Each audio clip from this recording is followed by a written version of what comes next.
Bayangkan, di sebuah perkebunan kelapa yang tenang, terkubur 46 mayat. Pelakunya, seorang petani pendiam yang menyimpan rahasia kelam. Siapa dia sebenarnya, dan mengapa ia membunuh puluhan orang tanpa jejak? Mentari sore di Indragiri Hilir, Riau, terasa begitu terik. Panasnya tidak sebanding dengan hati Ibu Sarni yang gelisah. Sudah 3 hari putranya, Andika Saputra, menghilang tanpa kabar. Bukan cuma menghilang, tetapi juga tidak meninggalkan jejak apapun. Andika adalah seorang buruh tani yang sudah terbiasa bekerja di perkebunan kelapa milik Budi Santoso. Dia bukan tipe anak yang pergi tanpa pamit, apalagi tanpa membawa ponsel. Ibu Sarni bersama suaminya, Pak Bambang, memutuskan untuk melaporkan kasus ini ke kantor polisi terdekat. Meja kayu yang kusam dan tumpukan berkas yang menjulang tinggi menyambut mereka. Aibtu Herman, seorang petugas yang terlihat lelah, mendengarkan laporan mereka dengan setengah hati. Baginya, kasus orang hilang di perkebunan adalah hal yang biasa. Kadang buruh kabur karena upah tidak dibayar, kadang mereka pindah kerja tanpa memberitahu keluarga. Sudah cek ke teman-temannya, Bu? Atau ke warung-warung tempat dia biasa nongkrong? Tanya Aibtu Herman, sambil sesekali menguap. Sudah, Pak, tidak ada yang tahu.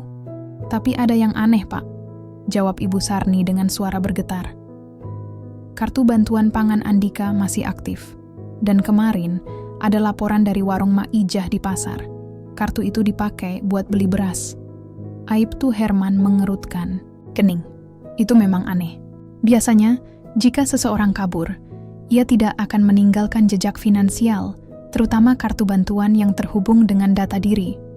Laporan tersebut langsung mengundang perhatiannya. Ia meminta detail lebih lanjut. Menurut Mak Ijah, seorang pria bertubuh kecil dengan perawakan rapi, membeli beras menggunakan kartu itu. Mak Ijah tidak mengenal pria itu, tetapi ia melihat pria itu naik sepeda motor menuju ke arah perkebunan Budi Santoso. Bapak Budi Santoso, bukankah itu pemilik perkebunan tempat Andika bekerja? Tanya Aibtu Herman. Ya, Pak. Betul sekali, jawab Pak Bambang. Aibtu Herman segera memanggil Bima, seorang detektif senior di Kepolisian Riau. Bima dikenal sebagai detektif yang cerdas dan punya intuisi yang tajam. Saat Bima tiba, Aibtu Herman menceritakan kasus ini. Bima mendengarkannya dengan seksama. Ia tahu, kasus ini bukan kasus orang hilang biasa. Ada sesuatu yang janggal dan tidak terjelaskan. Kasus ini terlalu rapi. Ada satu petunjuk yang aneh, yaitu kartu bantuan pangan. Kenapa pelaku tidak membuang kartu itu? Apakah dia ingin meninggalkan jejak? Gumam Bima. Tanpa membuang waktu, Bima meminta Budi Santoso datang ke kantor polisi untuk dimintai keterangan. Awalnya Budi menolak dengan alasan dia sibuk mengurus perkebunannya. Namun setelah polisi mengancam akan membawanya secara paksa, Budi akhirnya setuju untuk datang. Saat Budi tiba, Bima langsung merasakan ada sesuatu yang tidak beres. Budi tidak terlihat gugup. Ia tenang, sabar, dan sopan. Ia menjawab setiap pertanyaan dengan lugas dan meyakinkan. Ia menjelaskan bahwa Andika adalah salah satu buruhnya yang paling rajin, tetapi dia tidak tahu kemana Andika pergi. Andika pamit kepada saya ingin pulang ke kampungnya karena ada urusan keluarga. Saya tidak tahu detailnya, Pak, jawab Budi dengan santai. Apakah Bapak tahu kartu bantuan pangan Andika digunakan oleh seseorang? Tanya Bima. Tidak, Pak. Saya tidak tahu. Kartu bantuan itu bukan urusan saya, jawab Budi. Bima tidak memiliki cukup bukti untuk menahan Budi. Ia tidak dapat membuktikan bahwa Budi adalah orang yang menggunakan kartu bantuan pangan itu. Bima melepaskan Budi, tetapi ia tetap merasa ada sesuatu yang tidak beres. Firasatnya mengatakan bahwa Budi tidak setenang yang terlihat. Ia tidak akan berhenti sebelum mengungkap kebenaran di balik hilangnya Andika. Aibtu Herman memandang Bima dengan tatapan penuh keraguan. Kamu yakin, Bim? Kelihatannya dia orang baik-baik. Selama ini tidak pernah ada laporan negatif soal Budi Santoso. Bima menghela napas. Firasat, Pak. Dia terlalu tenang. Ada sesuatu yang tidak jujur dari sorot matanya. Ia mengambil selembar berkas laporan dan menunjuk ke bagian ciri-ciri fisik pengguna kartu bantuan pangan. Mak Ijah bilang, orangnya bertubuh kecil, rapi, dan matanya lincah. Itu deskripsi yang sama persis dengan Budi. Ini bukan kebetulan, Herman. Tetap skeptis, namun ia tahu Bima tidak pernah salah. Bima memiliki intuisi yang tajam dalam setiap kasus yang ditanganinya, apalagi kasus yang rumit seperti ini. Bima memutuskan untuk melakukan penyelidikan secara mandiri, dengan alasan bahwa ia ingin memastikan tidak ada hal yang terlewatkan. Keesokan harinya, Bima mendatangi warung Mak Ijah. Ia meminta Mak Ijah untuk menceritakan kembali kejadian itu secara detail. Mak Ijah menceritakan bahwa pria yang menggunakan kartu bantuan pangan itu sangat rapi. Ia memakai baju kemeja yang bersih dan celana panjang yang tidak lusuh. Ia membeli beras, gula, dan minyak goreng. Pria itu juga memegang selembar uang tunai di tangannya, yang membuat Mak Ijah bertanya-tanya, mengapa pria itu menggunakan kartu bantuan pangan? Apa dia kelihatan kaya? Tanya Bima. Tidak, Pak. Biasa saja. Tapi rapi. Seperti orang kota yang tinggal di desa, jawab Mak Ijah. Bima juga menanyakan ke arah mana pria itu pergi. Mak Ijah menunjuk ke arah perkebunan Budi Santoso. Bima kembali ke kantor polisi dan meminta Aibtu Herman untuk melakukan pemeriksaan terhadap semua kartu bantuan pangan yang digunakan di area Indragiri Hilir. Ia yakin ada jejak digital yang bisa mengarahkan mereka pada sang pelaku. Sementara itu, Bima melakukan penyelidikan di perkebunan Budi. Ia menyamar sebagai buruh lepas yang mencari pekerjaan. Ia ingin mengamati Budi dari dekat dan mencari tahu apakah ada hal lain yang mencurigakan. Bima melihat Budi memperlakukan buruhnya dengan sangat baik, terkadang ia bahkan memberikan bonus. Ia tidak melihat ada tanda-tanda kekerasan atau paksaan. Namun, Bima menemukan keanehan pada Budi. Ia sering terlihat mengawasi buruhnya, seolah-olah dia sedang mengawasi musuh. Bima juga melihat ada beberapa bagian perkebunan yang tidak bisa diakses oleh buruh lain, termasuk Bima. Di bagian itu, Budi menanam pohon kelapa yang lebih tinggi dan besar dari yang lain. Bima mencoba bertanya kepada buruh lain tentang hal ini, tetapi mereka tidak tahu dan tidak berani bertanya. Itu area pribadi Pak Budi, Mas. Dia tidak suka ada orang yang masuk ke sana, kata salah satu buruh. Bima merasa curiga. Ia tahu, ada sesuatu yang disembunyikan di balik area terlarang itu. Pada suatu malam, Bima memberanikan diri untuk memasuki area tersebut. Ia menemukan sebuah gubuk kecil yang tidak terurus, dengan tumpukan tanah yang mencurigakan di belakangnya. Bima menyalakan senter dan melihat ada bekas galian yang baru ditutup. Jantung Bima berdebar kencang. Ia tahu ia telah menemukan sesuatu yang mengerikan. Ia memotret bekas galian itu dan meninggalkan tempat tersebut dengan hati-hati. Ia tidak ingin Budi tahu bahwa ia sudah menemukan petunjuk itu.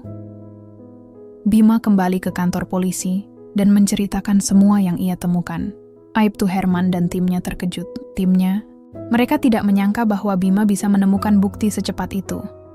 Mereka memutuskan untuk melakukan penggerebekan di perkebunan Budi Santoso. Namun, mereka harus melakukannya dengan hati-hati. Mereka tidak ingin Budi kabur atau membuang semua bukti. Mereka menyusun rencana dengan sangat matang. Mereka ingin menangkap Budi dan mengungkap semua kejahatan yang telah ia lakukan. Di tengah malam, tim polisi datang ke perkebunan Budi. Mereka mengepung gubuk kecil itu dan mulai menggali. Bima juga ikut menggali. Ia merasa harus melihat sendiri kebenaran yang mengerikan itu. Setelah beberapa menit, mereka menemukan sebuah mayat yang sudah terkubur. Mayat itu adalah Andika Saputra. Bima merasa sedih. Ia tidak menyangka bahwa firasatnya akan menjadi kenyataan. Namun ia tahu ini bukanlah akhir dari kasus ini. Ini baru permulaan. Malam itu, setelah penemuan mayat Andika, tim forensik dan kepolisian bekerja tanpa henti di perkebunan Budi Santoso. Bima memimpin operasi, matanya menyala tajam. Ia tidak merasa puas. Satu mayat tidak menjelaskan mengapa Budi begitu tenang saat diinterogasi. Ia meminta tim forensik untuk terus menggali di area yang dicurigai. Sementara itu, Budi Santoso yang sudah ditangkap tetap menunjukkan sikap yang sama, tenang, dingin, dan nyaris tanpa emosi. Saya tidak tahu apa-apa, Pak. Mungkin Andika punya musuh, ujar Budi saat Bima menginterogasinya di kantor polisi. Saya hanya tahu dia buruh saya. Bima menatapnya lekat-lekat. Kalau dia cuma buruh, kenapa dia dikubur di kebun Bapak? Budi mengangkat bahu. Itu bukan urusan saya. Sikap Budi yang tenang justru membuat Bima semakin yakin bahwa ada sesuatu yang disembunyikan. Bima tahu, ini adalah kasus yang jauh lebih besar dari sekadar pembunuhan biasa. Dia memanggil tim psikologi forensik untuk membantu menganalisis Budi. Psikolog Dr. Ratna mengamati Budi dari balik kaca satu arah. Ia melihat Budi dengan seksama. Budi tidak menunjukkan tanda-tanda penyesalan, ketakutan, atau kecemasan. Ia justru terlihat santai, seolah-olah ia sedang menunggu sesuatu. Dia psikopat, ujar Dr. Ratna. Dia tidak punya empati. Dia tidak bisa merasakan apa yang dirasakan orang lain. Bima terkejut. Psikopat? Kenapa? Dia menunjukkan semua ciri-cirinya, Bima. Dia pandai memanipulasi, punya karisma yang palsu, dan dia tidak merasa bersalah atas perbuatannya. Dia menganggap semua orang di sekitarnya hanya alat untuk mencapai tujuannya. Jelas Dr. Ratna. Penjelasan Dr. Ratna membuat Bima semakin mengerti. Budi Santoso bukan sekadar pembunuh, dia adalah predator. Ia memanipulasi semua orang di sekitarnya, termasuk istrinya. Bima merasa harus menyelidiki Siti Aminah, istri Budi. Ia yakin Siti tahu sesuatu. Bima mendatangi rumah Budi. Ia melihat Siti Aminah duduk di teras dengan tatapan kosong. Ia tampak ketakutan, matanya merah karena menangis. Siti tidak berani berbicara. Setiap kali Bima bertanya, Siti hanya menggelengkan kepala. Bima menyadari, Siti tidak bisa berbicara karena ia takut. Bu, saya tahu Bapak takut, tapi Bapak harus tahu, suami Bapak membunuh seseorang, ujar Bima dengan nada lembut. Siti hanya diam. Ia menggenggam erat tangannya, berusaha menahan tangisnya. Ia tidak berani menatap Bima. Ia tahu, jika ia berbicara, suaminya akan membunuhnya. Ia sudah melihatnya. Ia sudah melihat suaminya membunuh banyak orang dan mengubur mereka di kebun. Di kantor polisi, Budi Santoso tetap tenang. Ia bahkan meminta rokok kepada Bima. Bima memberikannya. Budi menghisap rokoknya dengan santai. Bima menanyakan kembali tentang mayat Andika. Itu urusan Andika dengan orang lain, Pak. Saya hanya disuruh menguburnya.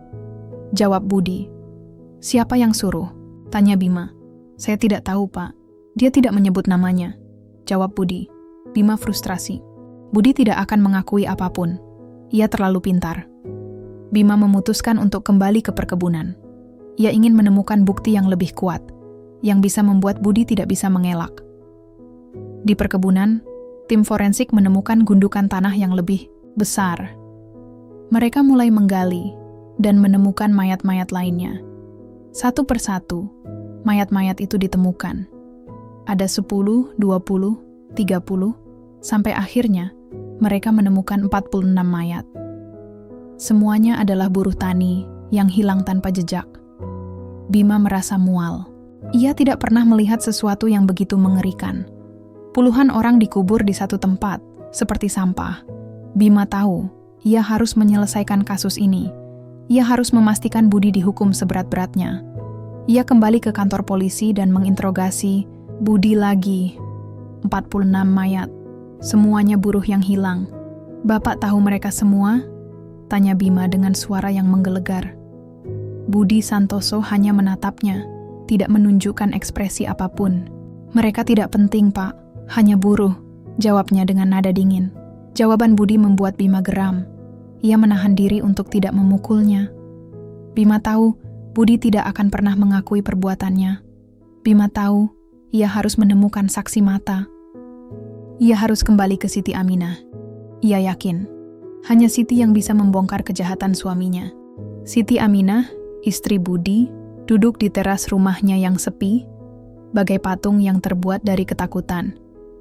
Polisi sudah pergi beberapa jam lalu, tetapi suara langkah kaki mereka masih bergema di telinganya. Setiap pertanyaan yang dilontarkan detektif, Bima terasa seperti palu yang menghantam dinding pertahanan yang ia bangun selama bertahun-tahun. Dinding itu, yang terbuat dari ancaman, paksaan, dan ketakutan, kini mulai retak. Hidup Siti adalah sebuah penjara. Penjara tanpa jeruji yang dibangun oleh suaminya sendiri. Sejak pembunuhan pertama, ketika Budi membunuh Pak Hasan hanya karena menolak membayar upah, kehidupan Siti berubah total. Ia menyaksikan sendiri bagaimana Budi dengan mata dingin dan tanpa penyesalan mengubur mayat Pak Hasan di kebun belakang. Sejak saat itu, Budi memaksanya menjadi kaki tangan dalam kejahatan-kejahatan berikutnya. Siti, jangan pernah bilang siapapun, atau kamu akan jadi yang selanjutnya. Kamu akan dikubur di sampingnya. Ancam Budi sambil menunjuk gundukan tanah yang masih basah. Ancaman itu bukan sekadar gertakan. Siti melihatnya, merasakan kengeriannya. Setiap kali ada buruh yang mengeluh soal upah atau sekadar membangkang, Budi akan menghabisinya. Siti harus pura-pura tidak tahu, harus pura-pura sibuk di dapur, harus berpura-pura menjadi istri yang setia dan patuh. Ketakutan itu menjalar hingga ke tulang. Ia tidak berani menatap mata suaminya, tidak berani menyuarakan protes, bahkan tidak berani bernapas dengan lega. Dilema moral yang dihadapinya setiap hari bagai api yang membakar jiwanya. Di satu sisi, ia tahu ia harus melaporkan suaminya. Ada puluhan nyawa yang hilang, dan ia adalah satu-satunya saksi. Ia harus berbicara demi keluarga-keluarga yang kini merindukan anak, suami, atau ayah mereka. Namun, di sisi lain, ketakutan menguasai dirinya. Ia takut Budi akan benar-benar membunuhnya jika ia berbicara. Budi tidak pernah main-main dengan ancamannya. Setiap kali polisi datang, harapan Siti sempat tumbuh, lalu kembali layu. Polisi selalu pergi karena tidak menemukan bukti. Budi terlalu pandai, terlalu licik. Ia mampu menciptakan alibi yang sempurna dan memanipulasi semua orang di sekitarnya.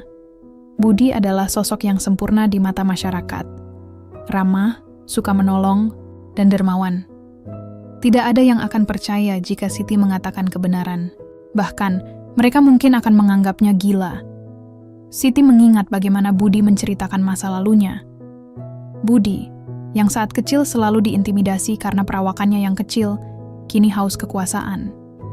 Ia ingin menguasai semua orang, membuat mereka tunduk dan tidak ada yang bisa melawannya. Pembunuhan-pembunuhan itu baginya adalah cara untuk melampiaskan hasrat kekuasaannya. Ia merasa kuat, tak terkalahkan, dan kebal hukum. Ia bahkan pernah mengatakan kepada Siti, "Aku adalah Tuhan di kebun ini. Aku bisa membuat siapapun menghilang." Bayangan wajah-wajah para korban terus menghantuinya. Wajah Pak Andika yang ramah, wajah buruh-buruh lain yang polos dan lugu. Mereka semua datang ke kebun Budi untuk mencari nafkah, tetapi mereka justru kehilangan nyawa. Siti merasa bersalah. Ia merasa dirinya adalah salah satu penyebab kematian mereka. Jika saja ia berani bicara dari awal, mungkin nyawa-nyawa itu bisa diselamatkan. Saat Bima, sang detektif, datang kembali, Siti menatapnya. Ia melihat kelembutan di mata Bima.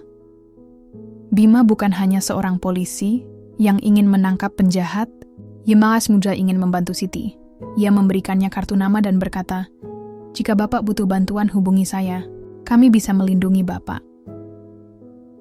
Kartu nama itu kini tersembunyi di dalam dompet Siti. Kartu itu adalah harapan terakhirnya. Siti tahu, ia harus membuat keputusan. Ia tidak bisa terus hidup dalam ketakutan. Ia harus mengakhiri semua ini. Ia harus menemukan keberanian yang telah lama ia kubur di dalam hatinya. Ia harus berbicara, tidak hanya untuk dirinya sendiri, tetapi juga untuk semua nyawa yang telah hilang. Setelah penyelidikan yang menemui jalan buntu dengan Budi dan Siti, Bima memutuskan untuk kembali ke sumber masalah, perkebunan kelapa. Ia butuh pendekatan baru, sesuatu yang tidak bisa diantisipasi oleh kecerdasan Budi. Bima menyadari bahwa metode interogasi konvensional tidak akan berhasil. Budi terlalu pandai, terlalu lihai dalam memutarbalikkan fakta. Bima merasa harus menggali lebih dalam, bukan hanya bukti fisik, tetapi juga cerita dan rumor yang beredar di kalangan penduduk setempat. Bima mendatangi warung kopi di pinggir jalan yang ramai dengan para buruh tani. Ia duduk di salah satu sudut, memesan kopi hitam, dan mendengarkan percakapan mereka. Topik yang paling sering dibicarakan ternyata adalah perkebunan Budi Santoso. Bukan tentang hasil panennya, melainkan tentang kengerian yang menyelimuti tempat itu. "Hati-hati kalau lewat kebun Pak Budi, Mas," kata seorang buruh tua kepada rekannya. Sering ada suara aneh. Malam-malam, katanya ada yang melihat arwah-arwah buruh yang hilang. Buruh lain menimpali, "Benar, Mas. Warga di sini bilang, itu tanah arwah. Banyak buruh yang datang ke sana, tapi tidak pernah kembali." Bima mengerutkan kening. Kisah-kisah hantu dan arwah adalah hal biasa di desa-desa. Namun, kali ini, cerita itu terasa berbeda. Ada detail yang konsisten, ada ketakutan yang nyata di mata para buruh. Mereka tidak hanya menceritakan kisah seram, tetapi juga kisah nyata tentang hilangnya teman-teman mereka. Bima mulai menghubungkan titik-titik. Mungkin cerita-cerita ini bukanlah isapan jempol, melainkan cara warga lokal untuk mengungkapkan kengerian yang tidak bisa mereka jelaskan. Dengan informasi baru ini, Bima memutuskan untuk melakukan penyelidikan yang lebih terstruktur. Ia meminta timnya untuk menyamar sebagai tim penelitian lahan dan mendatangi perkebunan Budi. Mereka membawa peralatan canggih seperti Ground Penetrating Radar, GPR, untuk mendeteksi anomali di bawah tanah. Bima tahu, Budi tidak akan membiarkan mereka masuk begitu saja. Ia harus punya alasan yang kuat. Bima mendekati Budi dengan senyum ramah. "Pak Budi, kami dari tim penelitian lahan. Kami ingin meneliti kualitas tanah di perkebunan Bapak. Mungkin bisa meningkatkan hasil panen," kata Bima, berakting seprofesional mungkin. Budi terlihat skeptis, tetapi ia tidak punya alasan untuk menolak. Ia setuju dengan syarat tim Bima hanya boleh meneliti di area yang ia tunjukkan.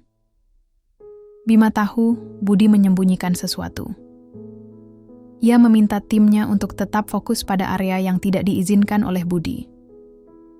Penyelidikan pun dimulai. Tim Bima berpura-pura meneliti kualitas tanah, tetapi mereka secara diam-diam menggunakan GPR. Mereka menemukan beberapa anomali di bawah tanah, terutama di area terlarang yang ditunjukkan Bima saat ia pertama kali menyamar. Anomali itu menunjukkan adanya objek-objek besar di bawah tanah, yang bentuknya tidak biasa dan tidak seragam. Bima segera menyusun tim. Ia meminta tim forensik dan tim penggali kubur untuk siap siaga. Ia juga meminta timnya untuk memblokir semua jalan keluar dari perkebunan. Bima tidak ingin Budi kabur. Ia tahu Budi adalah orang yang cerdas dan licik. Malam harinya, Bima kembali ke perkebunan Budi. Ia tidak sendiri, ia membawa timnya. Mereka tidak menyamar kali ini, mereka memakai seragam polisi lengkap. Budi, yang terkejut, mencoba melawan. Namun, ia tidak bisa berbuat apa-apa. "Maaf, Pak Budi, kami harus menggali lahan Bapak. Kami yakin ada sesuatu yang Bapak sembunyikan," kata Bima dengan nada dingin. Budi hanya diam, wajahnya tidak menunjukkan ekspresi apapun. Ia hanya melihat tim Bima mulai menggali. Bima dan timnya mulai menggali di area yang ditunjukkan GPR. Setelah beberapa menit, mereka menemukan gundukan tanah yang lebih besar. Mereka mulai menggali dan menemukan mayat-mayat lainnya. Satu persatu, mayat-mayat itu ditemukan. Ada 10, 20, 30. Sampai akhirnya, mereka menemukan 46 mayat. Semuanya adalah buruh tani yang hilang tanpa jejak. Bima merasa mual. Ia tidak pernah melihat sesuatu yang begitu mengerikan. Puluhan orang dikubur di satu tempat, seperti sampah. Bima tahu, ia harus menyelesaikan kasus ini. Ia harus memastikan Budi dihukum seberat-beratnya. Ia kembali ke kantor polisi dan menginterogasi Budi lagi, 46 mayat. Semuanya buruh yang hilang. "Bapak tahu mereka semua?" tanya Bima dengan suara yang menggelegar. Budi Santoso hanya menatapnya, tidak menunjukkan ekspresi apapun. "Mereka tidak penting, Pak. Hanya buruh," jawabnya dengan nada dingin. Penemuan puluhan mayat di perkebunan Budi Santoso menjadi berita nasional. Media massa, baik lokal maupun nasional, memberitakannya secara gencar. Bima dan timnya bekerja tanpa henti. Mereka mendirikan posko forensik di lokasi, mengidentifikasi setiap mayat, dan mengumpulkan bukti-bukti. Pemandangan mengerikan itu tidak pernah lepas dari ingatan Bima. Setiap mayat memiliki cerita, setiap mayat memiliki keluarga yang menunggu. Di kantor polisi, Budi Santoso tetap bungkam. Ia tidak mau mengakui apapun, bahkan setelah Bima menunjukkan foto-foto mayat-mayat itu. Budi hanya menatapnya dengan tatapan kosong, seolah-olah Bima sedang menunjukkan foto-foto dari film horor. Mereka hanya sampah, Pak. Mereka tidak penting, jawab Budi dengan nada dingin. Jawaban Budi membuat Bima geram. Ia tahu Budi adalah psikopat. Budi tidak akan pernah menunjukkan penyesalan. Bima tahu ia harus menemukan cara lain untuk membuat Budi mengakui perbuatannya. Bima teringat pada ucapan Dr. Ratna. Dia menganggap semua orang di sekitarnya hanya alat untuk mencapai tujuannya. Bima memutuskan untuk menggunakan strategi yang sama. Ia akan membuat Budi merasa tidak berkuasa, tidak penting, tidak berguna. Sementara itu, tim forensik berhasil mengidentifikasi semua mayat. Nama-nama mereka dicetak dalam daftar panjang yang ditempel di dinding kantor polisi. Nama Andika Saputra ada di daftar itu di urutan pertama. Bima merasa sedih. Ia tidak menyangka bahwa kasus orang hilang yang ia tangani akan menjadi kasus pembunuhan berantai. Di tengah kesedihannya, Bima mendapat panggilan telepon dari istrinya. "Bima, cepat pulang. Ibu sudah menunggu," kata istrinya. Bima bingung. Ia tidak mengerti apa yang terjadi. Ia pulang ke rumah dan melihat ibunya duduk di sofa. Wajah ibunya terlihat sedih. "Ada apa, Bu? Ada masalah?" tanya Bima. "Bima, ini dari keluarga Andika," kata ibunya, sambil menunjukkan sebuah foto. "Andika adalah sepupumu. Dia anak dari Pak De Herman, adik ibumu." Jantung Bima serasa berhenti berdetak. Ia tidak menyangka. Ia tidak tahu. Selama ini, ia hanya mengenal Andika dari laporan kasus. Ia tidak pernah tahu bahwa Andika adalah sepupunya. Bima merasa bersalah. Ia merasa ia gagal melindungi sepupunya. Ia merasa ia gagal sebagai seorang detektif. Bima kembali ke kantor polisi. Ia menatap Budi Santoso dengan tatapan yang berbeda. Budi tidak lagi menjadi tersangka, ia menjadi musuh. Budi telah membunuh sepupunya. Bima merasa marah, sedih, dan dendam. Ia berjanji akan membuat Budi membayar semua perbuatannya. Bima menaruh foto Andika di atas meja. Budi melirik foto itu, tetapi ia tidak menunjukkan ekspresi apapun. Bima menceritakan tentang Andika, tentang kebaikan hatinya, tentang keluarganya yang menunggunya. Bima menceritakannya dengan detail, dengan harapan Budi akan menunjukkan sedikit empati. Namun Budi tetap diam. "Dia bukan siapa-siapa, Pak. Dia hanya buruh," kata Budi dengan nada dingin. Jawaban Budi membuat Bima semakin geram. Ia menahan diri untuk tidak memukulnya. Bima tahu ia tidak bisa mengandalkan emosinya. Ia harus tetap profesional. Ia harus menemukan cara untuk membuat Budi mengakui perbuatannya. Bima memutuskan untuk kembali ke perkebunan Budi. Ia ingin mencari tahu lebih banyak tentang Budi. Ia ingin mencari tahu mengapa Budi membunuh orang-orang itu. Bima merasa ada sesuatu yang disembunyikan di balik kebun kelapa itu. Sesuatu yang lebih mengerikan dari sekadar pembunuhan. Sesuatu yang bisa mengungkap motif Budi. Sesuatu yang bisa membuat Budi mengakui perbuatannya. Di perkebunan, Bima menemukan sebuah gudang kecil. Ia mencoba membukanya, tetapi terkunci. Bima memecahkan gemboknya dan masuk ke dalam. Di dalam gudang, ia menemukan sebuah buku harian. Buku harian itu milik Budi. Bima membacanya dan menemukan sebuah rahasia yang mengerikan. Budi tidak hanya membunuh buruh-buruhnya, ia juga menyiksa mereka, memanipulasi mereka, dan merampas semua harta mereka. Budi melakukan itu semua hanya untuk mendapatkan kepuasan, untuk merasa berkuasa. Bau busuk yang menusuk hidung tidak bisa lagi disamarkan oleh aroma kelapa yang manis. Operasi besar-besaran di kebun Budi Santoso berubah menjadi pemandangan yang mengerikan. Tim forensik, dibantu oleh puluhan relawan dan polisi, bekerja keras di bawah terik matahari. Mereka menggunakan ekskavator untuk membongkar gundukan-gundukan tanah yang sebelumnya tampak biasa saja. Di setiap galian, kengerian demi kengerian terungkap. Satu persatu, kantong jenazah berisi jasad manusia dikeluarkan dari dalam tanah. Awalnya, ada 10 mayat, lalu 20. Tim penggali berhenti sejenak, nafas mereka tercekat. Tak ada yang menyangka kedalaman kejahatan Budi akan sejauh ini. Namun, perintah Bima tegas. Terus, gali sampai tak ada lagi gundukan mencurigakan. Puluhan kantong jenazah diletakkan berjejer di area terbuka, menunggu untuk diidentifikasi. Pemandangan itu bagaikan kuburan massal yang tak terurus. Warga sekitar yang datang, menyaksikan operasi itu hanya bisa menutupi mulut mereka, menangis dan berdoa. Mereka tak pernah membayangkan, perkebunan yang selama ini menjadi sumber mata pencaharian, justru menjadi tempat peristirahatan terakhir bagi puluhan orang yang hilang. Bima, yang berdiri di samping tim forensik, merasa mual. Ia telah melihat banyak hal dalam karirnya, tetapi pemandangan ini berbeda.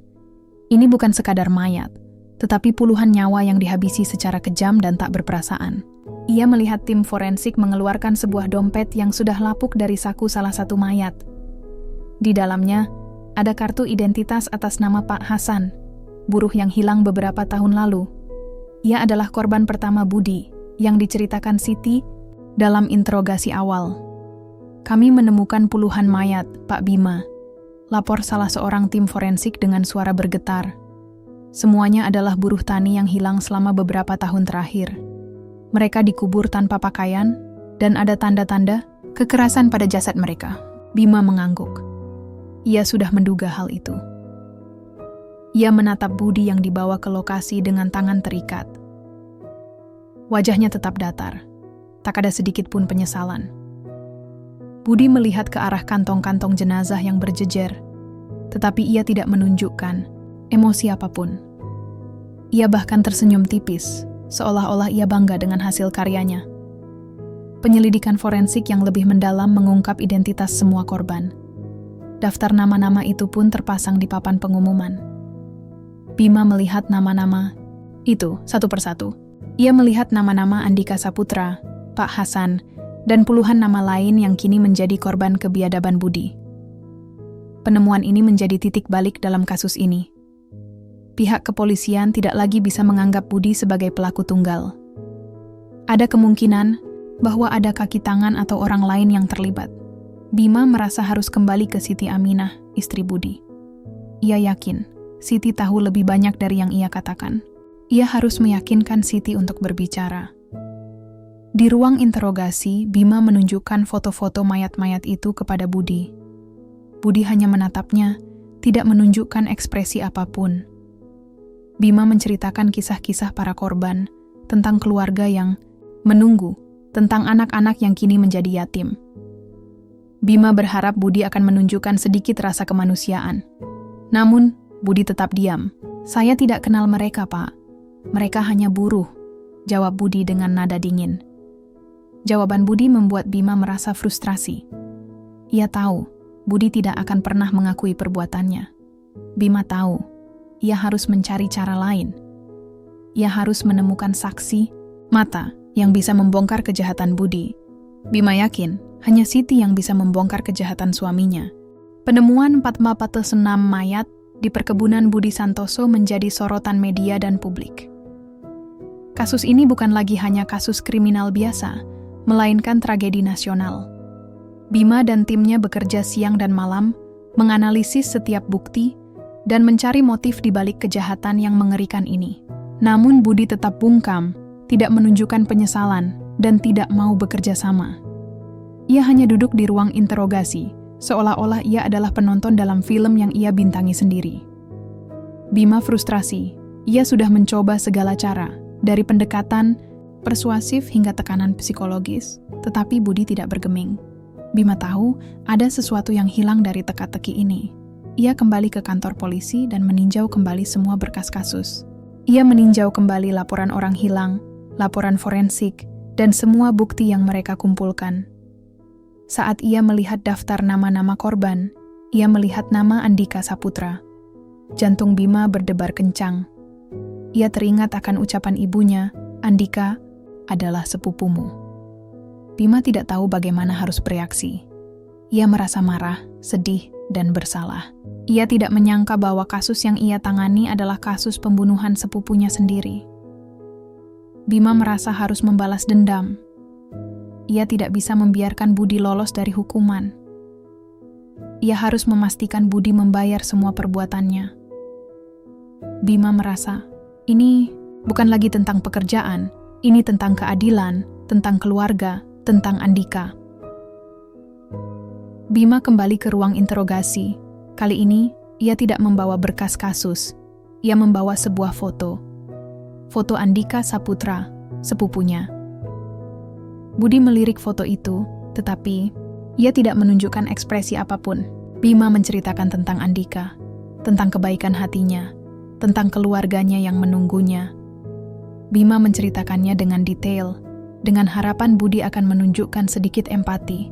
Namun, Budi tetap diam. Dia bukan siapa-siapa, Pak. Dia hanya buruh, kata Budi dengan nada dingin. Jawaban Budi membuat Bima semakin geram. Ia menahan diri untuk tidak memukulnya. Bima tahu, ia tidak bisa mengandalkan emosinya. Ia harus tetap profesional. Ia harus menemukan cara untuk membuat Budi mengakui perbuatannya. Bima memutuskan untuk mengubah strategi. Ia akan menyerang psikologi Budi, membuat Budi merasa tidak berkuasa, tidak penting, dan tidak berguna. Bima teringat pada ucapan Dr. Ratna, dia menganggap semua orang di sekitarnya hanya alat untuk mencapai tujuannya. Bima memutuskan untuk menggunakan strategi yang sama. Ia akan membuat Budi merasa bahwa ia tidak lagi memiliki kekuasaan. Bima mendatangi perkebunan Budi. Ia tidak sendiri. Ia membawa timnya. Mereka tidak menyamar kali ini. Mereka memakai seragam polisi lengkap. Budi, yang terkejut, mencoba melawan. Namun, ia tidak bisa berbuat apa-apa. Maaf Pak Budi, kami harus menyita perkebunan Bapak. Ini adalah barang bukti, kata Bima dengan nada dingin. Budi hanya diam, wajahnya tidak menunjukkan ekspresi apapun. Ia hanya melihat tim Bima mulai menyita semua asetnya, termasuk perkebunannya. Bima tahu, Budi sangat mencintai perkebunannya. Perkebunan itu adalah simbol kekuasaannya. Dengan menyita perkebunannya, Bima telah merampas kekuasaan Budi. Bima kembali ke ruang interogasi. Budi terlihat berbeda. Ia tidak lagi tenang. Ia terlihat marah. Ia merasa kekuasaannya telah direnggut. Bima tersenyum tipis. Ia tahu, ia telah menemukan kelemahan Budi. Ia tahu, ia telah menemukan cara untuk membuat Budi mengakui perbuatannya. Sekarang, Bapak tidak punya apa-apa lagi. Kekuasaan Bapak sudah hilang. Bapak hanya seorang kriminal yang akan dihukum mati, kata Bima dengan nada dingin. Budi menatap Bima, matanya menyala. Kamu tidak tahu apa yang saya rasakan. Kamu tidak tahu bagaimana rasanya diintimidasi, bagaimana rasanya tidak berkuasa. Ujar Budi. Bima tahu ia telah berhasil. Ia telah menemukan celah dalam pertahanan Budi. Ia tahu ia harus terus menekan Budi, sampai Budi mengakui semua perbuatannya. Bima yakin ia akan berhasil. Ia akan membalaskan dendam Andika, sepupunya. Ruang interogasi terasa dingin dan sunyi. Hanya ada Budi Santoso, detektif Bima, dan seorang juru ketik yang siap mencatat setiap kata. Budi tidak lagi terlihat tenang. Ekspresinya kini dipenuhi kemarahan yang membara. Perkebunan kelapa yang menjadi simbol kekuasaannya telah disita, dan hal itu membuatnya runtuh. Bima memulai interogasi. Ia tidak lagi menggunakan nada lembut atau pendekatan persuasif. Nada bicaranya tegas, penuh dengan otoritas. Sudah tidak ada yang bisa Bapak sembunyikan, Budi.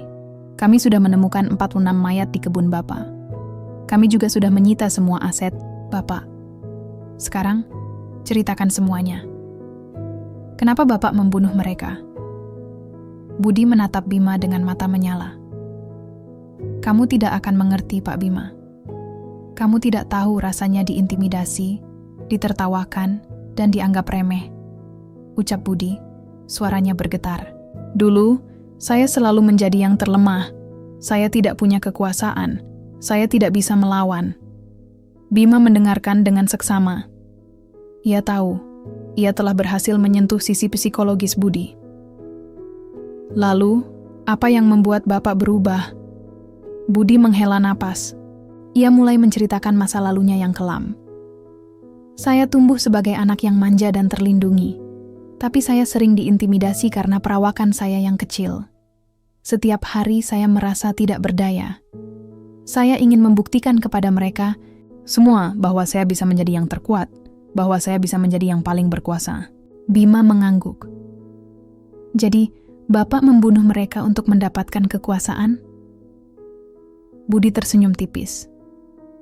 Ya, awalnya saya hanya ingin menyingkirkan Pak Hasan karena dia tidak mau bekerja dan selalu meminta upah lebih.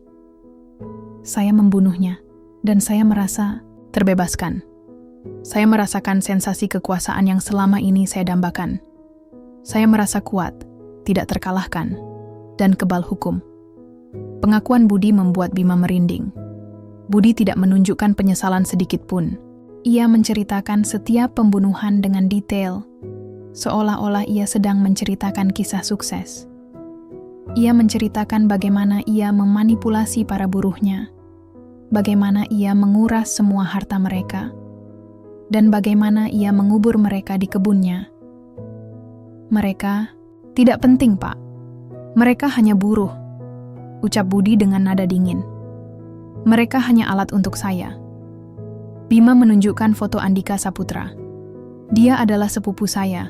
Dia adalah seorang ayah, seorang suami, dan seorang anak. Apakah dia juga tidak penting? Budi menatap foto itu, tetapi ia tidak menunjukkan ekspresi apapun. Saya tidak tahu dia siapa. Dia hanya buruh. Semua orang di kebun saya hanya buruh. Mereka tidak penting. Jawaban Budi membuat Bima merasa marah. Namun ia berhasil menahan dirinya.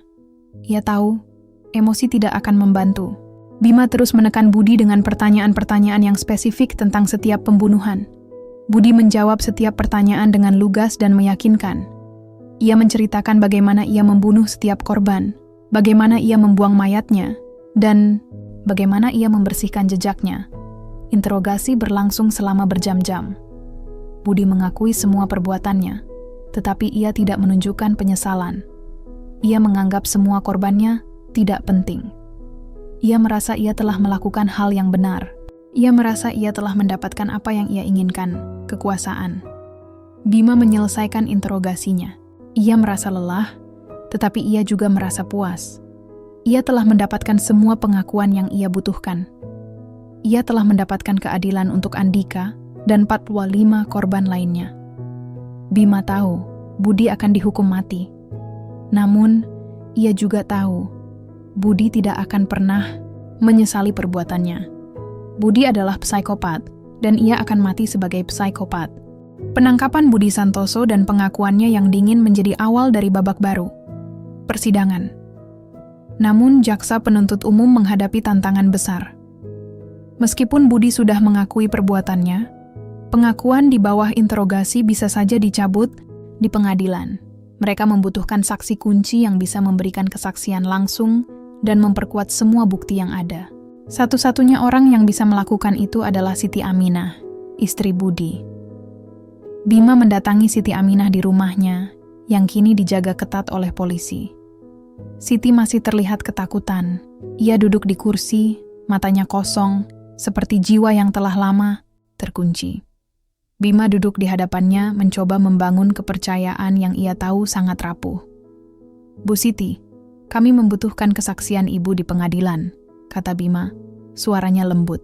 Hanya Ibu yang bisa membuat Budi dihukum setimpal. Ibu adalah saksi kunci, Bu. Ibu adalah pahlawan yang tersembunyi. Siti menggelengkan kepalanya, matanya berkaca-kaca. "Saya tidak bisa, Pak Bima. Saya takut. Saya tidak mau mati," ucapnya, suaranya bergetar. "Dia akan membunuh saya." Bima menghela napas. "Kami akan melindungi Ibu. Kami akan memberikan Ibu perlindungan penuh. Budi tidak akan bisa menyentuh Ibu. Dia sudah di dalam penjara." Siti tidak merespons. Ia hanya menangis. membiarkan air mata membasahi pipinya. Ia mengingat semua ancaman Budi, semua kekerasan yang ia alami. Ia takut. Ia tidak bisa melupakan semua kengerian yang ia lihat. Ia tidak bisa melupakan bagaimana suaminya membunuh dan mengubur puluhan orang. Bima tahu ia harus melakukan sesuatu. Ia tidak bisa memaksa Siti. Ia harus meyakinkan Siti. Bima teringat pada obrolannya dengan Dr. Ratna tentang korban kekerasan dalam rumah tangga. Dr. Ratna mengatakan bahwa korban seringkali merasa bersalah dan tidak berdaya. Mereka merasa mereka pantas mendapatkan perlakuan buruk. Bima tahu, ia harus mengubah pemikiran Siti. Bu Siti, ibu bukan kaki tangan Budi. Ibu adalah korban, kata Bima. Budi memaksa ibu, mengancam ibu, dan menyiksa ibu. Ibu tidak salah. Ibu tidak bersalah. Ibu adalah korban. Ibu harus berbicara. Bukan hanya untuk diri ibu, tapi untuk semua korban yang tidak bisa lagi berbicara. Ibu harus menjadi suara bagi mereka. Kata-kata Bima menyentuh hati Siti. Ia teringat pada wajah-wajah para korban yang menghantuinya, wajah-wajah Andika Saputra, Pak Hasan, dan puluhan buruh lainnya. Mereka semua datang ke kebun Budi untuk mencari nafkah, tetapi mereka justru kehilangan nyawa. Siti merasa bersalah. Ia merasa dirinya adalah salah satu penyebab kematian mereka. Jika saja ia berani bicara dari awal, mungkin nyawa-nyawa itu bisa diselamatkan. Siti mengambil napas dalam-dalam. Ia melihat ke arah Bima, matanya kini penuh tekad. Saya akan bersaksi, ucapnya, suaranya tegas. Saya akan mengatakan semuanya.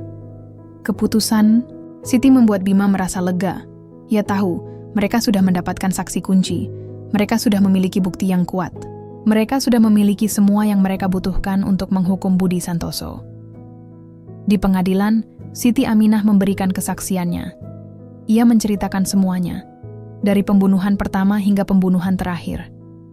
Ia menceritakan bagaimana ia dipaksa oleh Budi, bagaimana ia diancam, dan bagaimana ia menyaksikan semua kejahatan suaminya. Siti tidak menunjukkan ketakutan sedikit pun.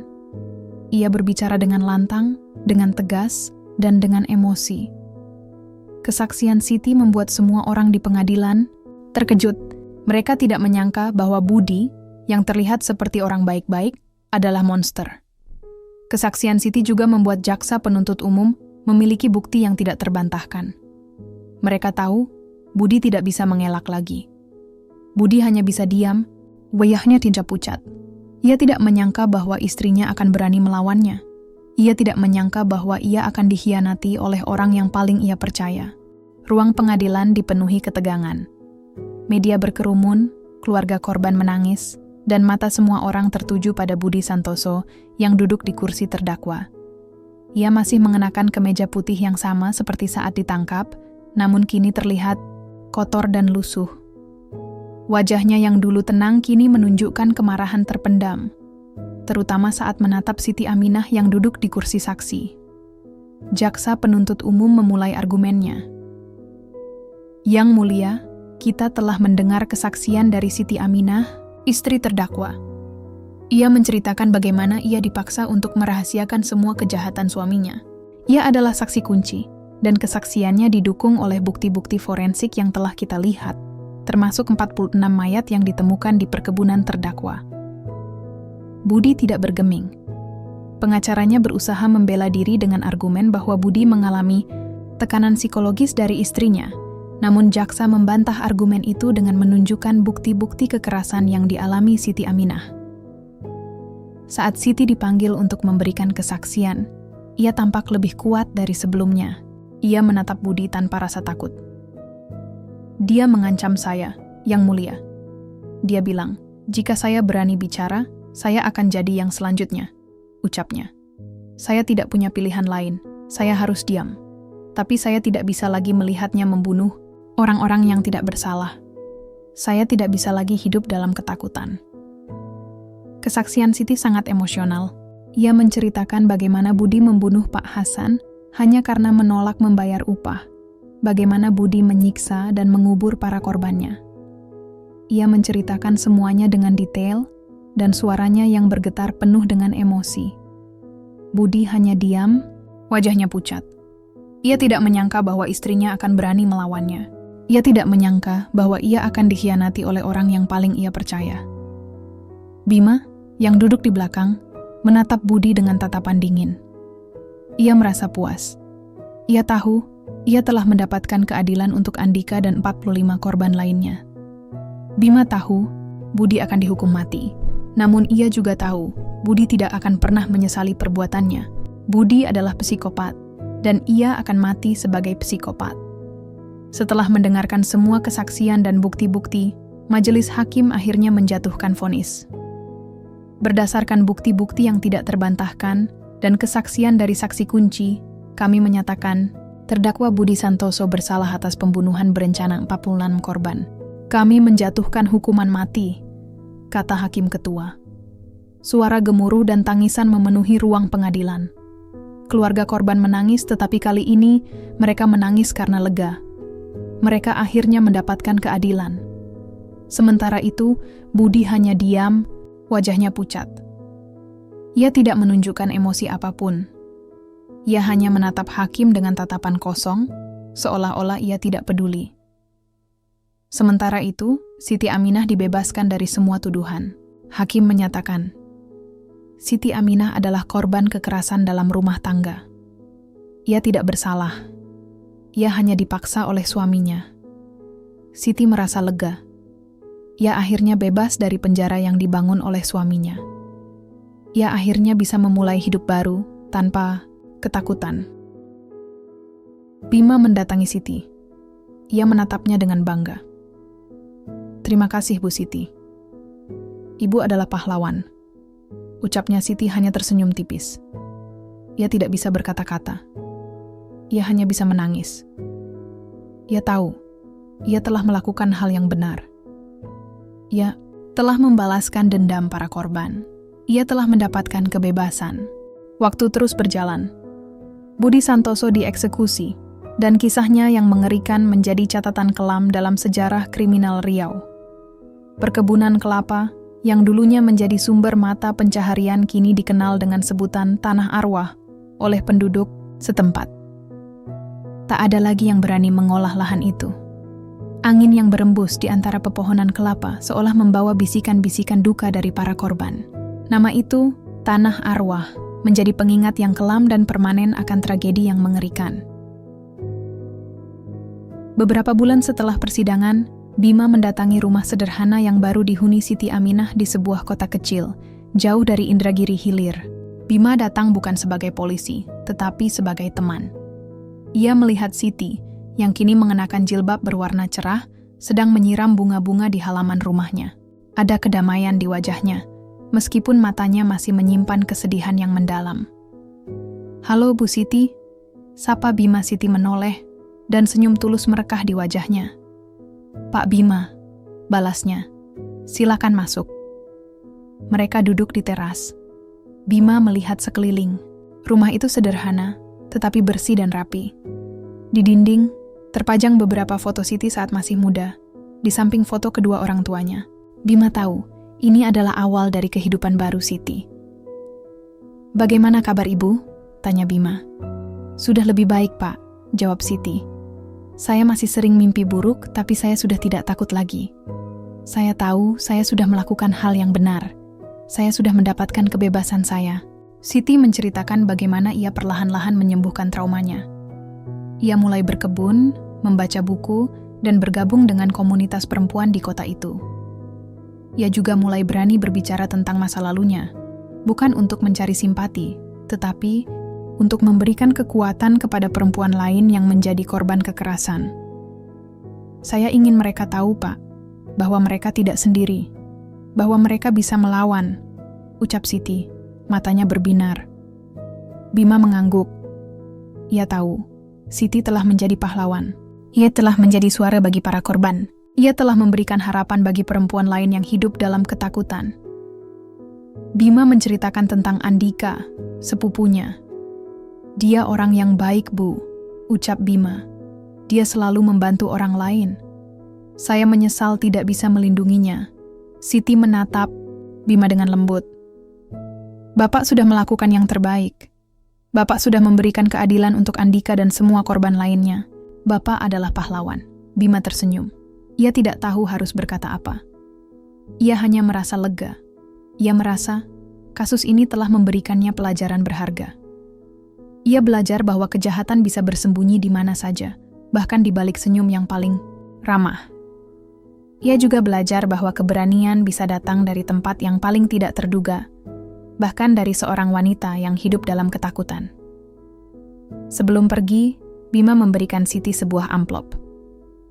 Ini dari pemerintah, Bu, ucapnya.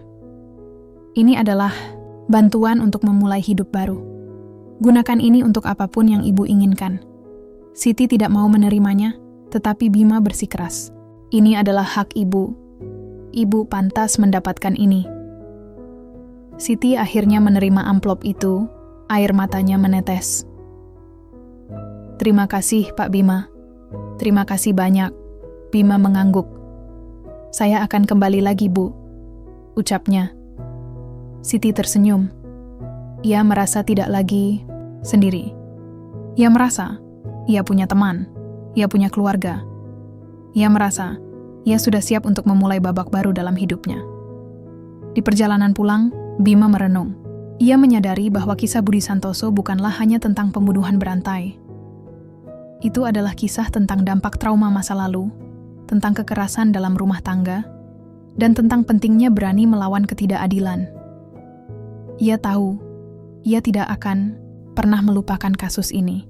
Ia tahu, ia akan selalu mengingat tanah arwah dan keberanian seorang wanita bernama Siti Aminah. Waktu berlalu, tetapi luka yang menganga di Indragiri Hilir tak pernah benar-benar sembuh. Kisah Budi Santoso menjadi legenda kelam yang diceritakan dari mulut ke mulut, sebuah pengingat abadi akan betapa tipisnya batas antara kewarasan dan kegilaan. Perkebunan kelapa yang dulu menjanjikan kesejahteraan kini sunyi, terlarang, dan dikenal dengan nama Tanah Arwah. Tak ada yang berani memasukinya, bahkan di siang hari. Penduduk setempat percaya, di bawah rimbunnya pohon kelapa, arwah-arwah yang tak tenang masih bersemayam, menuntut keadilan yang telah mereka dapatkan. Beberapa tahun kemudian, detektif Bima, yang kini menjabat sebagai Kepala Kepolisian Resor, Kapolres, di kota yang sama, menerima sebuah surat. Surat itu berasal dari Siti Aminah, dan isinya menceritakan tentang kehidupannya yang baru. Siti kini telah membuka sebuah toko kecil, menjual kerajinan tangan dan makanan ringan. Ia juga menjadi pembicara di berbagai seminar tentang kekerasan dalam rumah tangga. Ia tidak lagi hidup dalam ketakutan, tetapi dalam keberanian. Pak Bima, tulis Siti, saya ingin mengucapkan terima kasih. Terima kasih karena Bapak telah melihat saya, bukan sebagai istri seorang pembunuh, tetapi sebagai korban. Terima kasih karena Bapak telah memberikan saya keberanian untuk berbicara. Bima tersenyum saat membaca surat itu. Ia tahu, Siti telah menemukan kedamaiannya sendiri. Ia telah mengubah trauma masa lalunya menjadi kekuatan untuk membantu orang lain. Ia telah menjadi pahlawan yang sejati, yang berjuang bukan dengan senjata, tetapi dengan hati dan keberanian. Di malam hari, Bima sering mengunjungi sebuah makam. Makam itu adalah makam Andika Saputra, sepupunya. Bima duduk di samping makam, membersihkannya dari daun-daun kering, dan berdoa. Ia menceritakan semua yang telah terjadi, dari penemuan mayat, persidangan, hingga hukuman mati Budi Santoso. Ia tahu Andika bisa mendengarkannya. Kau beristirahatlah dengan tenang, Dik, bisik Bima. Kau dan semua korban lainnya. Kami sudah mendapatkan keadilan untuk kalian. Kasus Budi Santoso, yang dikenal sebagai kasus Tanah Arwah, tidak hanya menjadi catatan kriminal, tetapi juga pelajaran berharga bagi seluruh masyarakat. Kasus ini menunjukkan bahwa kejahatan bisa bersembunyi di mana saja, bahkan di balik senyum yang paling ramah.